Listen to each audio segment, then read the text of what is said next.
we are live. Welcome to my video. These are going to be my thoughts on Your Friendly Neighborhood Spider-Man Season 1, Episode 6, Duel with the Devil. The episode is rated TVY7FV, so will this video be. And yeah, with the episodes before it, this video will spoil this episode, and I love all... yeah, and the ones before it, and I love all of these episodes. Let's dive right in. So, I really appreciate...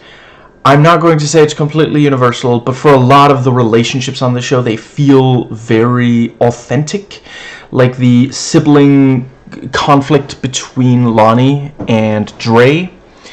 And I appreciate that it's one of those conflicts in fiction that are all the more compelling because you can kind of see where both of them are coming from. Neither of them are being completely unreasonable, even though they're maybe making bad decisions, as people of that age do.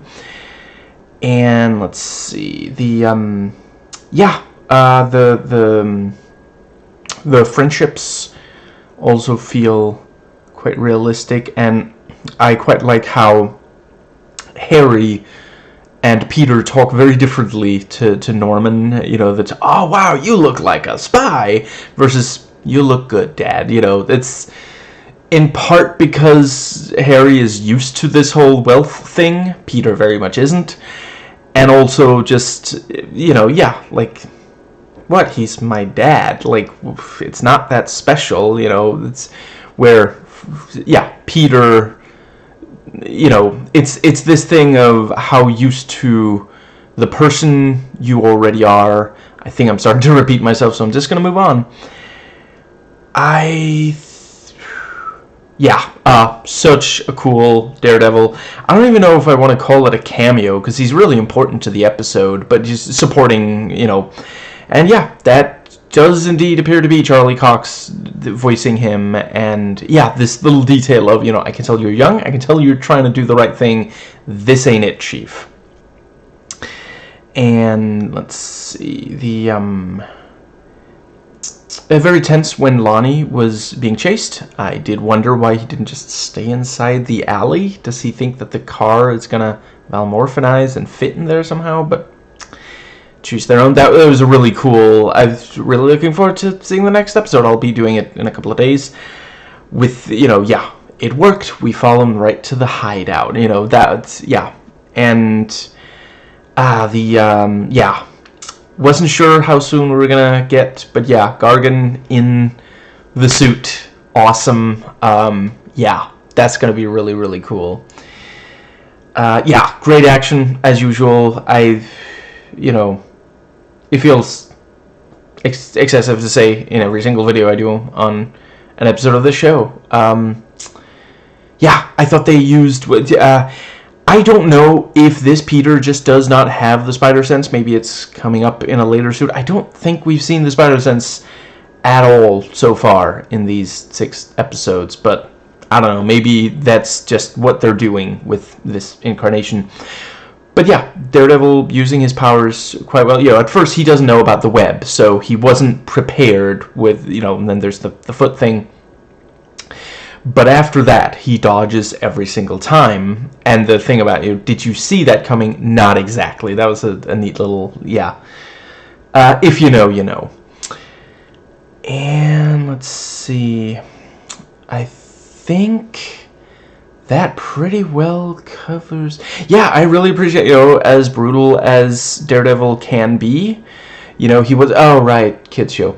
But anyway, he took care not to hurt Peter too badly because, he's clearly just trying to do the right thing and not really appreciating. A couple more MCU references in this episode, including one to Bishop, which, she must have been around this time, even if we didn't see her in movies and such. I'm not saying that's like a criticism. Let's see. Osborn actually tells Ross, I know who Spider-Man is. Now, he gives the wrong name purposefully, but that is still like, holy crap, he really badly wants to... he is using Peter. that pretty much just leaves the whole... Yeah. Right, before I talk about the three amigos, I am going to just briefly say, yeah, the thing with, you know... Peter does realize that he should have given Nico a heads up, and I think that is... Yeah, I quite appreciated that. I don't know that we really need that many more, like, really clueless white male protagonists in media. I think it's, you know, sometimes you show what you hope people will emulate instead of perhaps the most realistic. A lot of us white guys are quite clueless, especially when it comes to women and girls. But yeah, you know, if a 7-year-old boy sees this, he might be like, oh, I better do better. Yeah, really, they look like they really did have a fun time. I love the notion of playing every game at the same time. That's awesome. Just, yeah. I've never tried that, but that, yeah. I did have some fun playing board games some years ago. So that, yeah. Let's see. And the super serious arguing over the rules. Like, you know Peter can't do that until, you know, that was quite fun. Just, yeah, I really appreciate this thing of, like, acknowledging, you know, a lot of young people, they know how to have fun. Sometimes we should learn from them. The bit in class, Peter talking to Pearl, and then the girl next to just doing a bunch of selfies in class, and then suddenly realizing, what is, you know, oh, there's a whole other person here I didn't even notice because I have no peripheral vision. I'm so obsessed with my phone and my selfies. That was very boomer humor.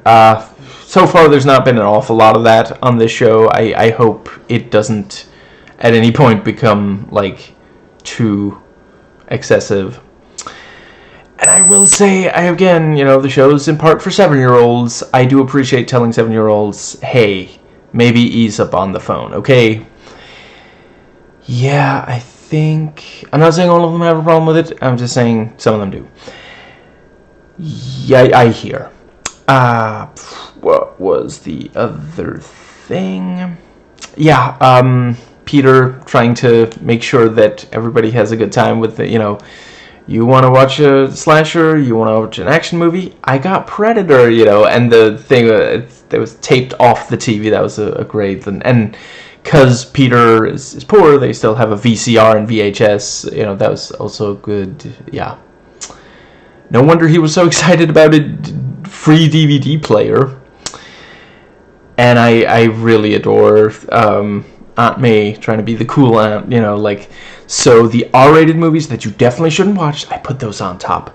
Don't wait up, you know, it's really great, yeah. And, yeah, Harry thinking it's caviar, that also felt like, okay, come on, we get it, you're doing a thing. I swear, for several seconds, I kept expecting him to go, gotcha! Obviously, I know it's raisin, you know, just like cucumber and raisin, and peanut butter maybe, or something like that. You know, it's fairly basic. You know, it doesn't cost a gargantuous amount of money. I've never had it, but I can imagine it's perfectly fine as a snack. But yeah, let's see. I was slightly surprised by the whole tarot card thing. At first I thought they were doing a thing of like, oh, see, you know, just because they're different doesn't mean that they can't have, you know, he might have an unusual interest and they have some common ground. Love that. It's important to, you know, I know I'm not always the best at it. And do remember, some of this is just an act. I'm performing for the camera. I do think it is great when we can find common ground with people who are very different from us. We are all human beings, and it's better that we find things to unite over against, you know, the actual enemy, which a lot of the time is not each other, it's the systems we gotta dismantle. You know, and sometimes there are people who really are reluctant to fight against those systems. We cannot befriend everyone. Obviously, you know, violence should always be the absolute last resort. But yeah, it is great when people can find common ground. But, and I do appreciate the subversion, then it turns out, no, he sees it as just a fashion accessory. Because it is also important to acknowledge, for a lot of rich people, like, the culture of people who are not rich is just kind of an accessory. You know, it's, oh, that looks kind of cool on me, you know, kind of thing. Yeah. I don't know if rich black people do it as well. I've heard of it mostly as a rich white person thing, but I don't know. I think that might pretty much cover, let's see. Yeah, the fact that Harry was careless enough to blab on Pete being Spidey, not Petey Parky, but Spidey Manny, petty. That was very petty. Yes, yeah, he's just not great. You know, he says, I don't have a lot of friends, and it is difficult for rich people to be... that's gonna have to wait. Don't worry, it's not super important or anything. Anyway, I'll finish this off shortly. Anyway, yes. So it's difficult for rich people to know if they can, if a person is really their friend, or if they are just looking for money and influence, that sort of thing. So yeah, you know, that's part of why he's so awkward in these situations. And I do appreciate him saying, I'm really not trying to ruin you and Peter, you know, your relationship. And yeah, you know, by the end of the episode, I'm sure she's thinking, you told Harry, but not me. You know, I'm hoping they're not going to drag out the miscommunication forever, because he didn't tell Harry. You know, he was careless about removing the mask. But yeah, yeah, you know, obviously she feels betrayed. He didn't tell her this major thing. And I appreciate, you know, there at the end, like, you know, she's like, I gotta go. And there's this thing of, like, I hope, and I do think, she means go process this, not go tell absolutely everyone that she knows who Spider-Man secretly is.